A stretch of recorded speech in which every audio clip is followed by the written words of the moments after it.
L'initiative de ce séminaire part du fait que nous avons constaté que l'organisation de notre club n'était pas appropriée pour la promotion de leurs activités.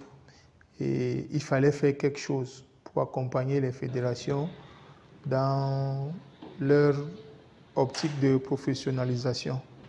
Quels sont les grands axes? Cette formation était basée sur quoi concrètement? C'était les axes? Les axes, c'était les niveaux de faiblesse de nos clubs dans leur organisation, donc notamment l'organisation du club, le fonctionnement, l'économie sportive et puis les transferts.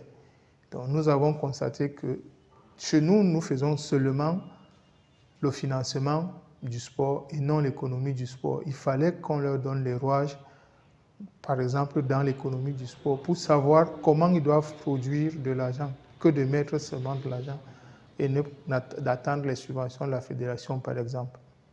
Aujourd'hui, vu le contexte, on parle de football business.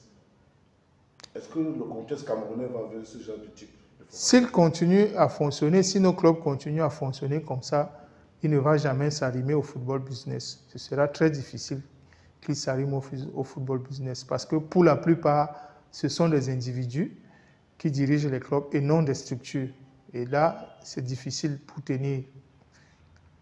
Les individus étant mourants, les clubs vont disparaître à la suite de la disparition de l'un des responsables. Satisfait, c'est le message. S'il y a des gens qui prennent le message, ils vont le relayer. On ne voudrait pas avoir tout le Cameroun. Nous n'avons pas la prétention de donner des leçons à tout le Cameroun. Certainement, ceux qui ne sont pas venus avaient déjà des bribes ou bien avaient des connaissances sur ce que nous voulions donner. Après l'évaluation, nous nous sommes rendus compte qu'ils ont retenu. Parce qu'à chaque fois que nous faisons un cours comme ça, nous prenons la peine d'évaluer avec des questions-réponses. Et lorsque les gens y vont spontanément, vous comprenez qu'ils ont retenu quelque chose. Après Douala, c'est quoi? Après Douala, c'est Yaoundé à la mi-décembre et probablement Bafoussam à la mi-janvier.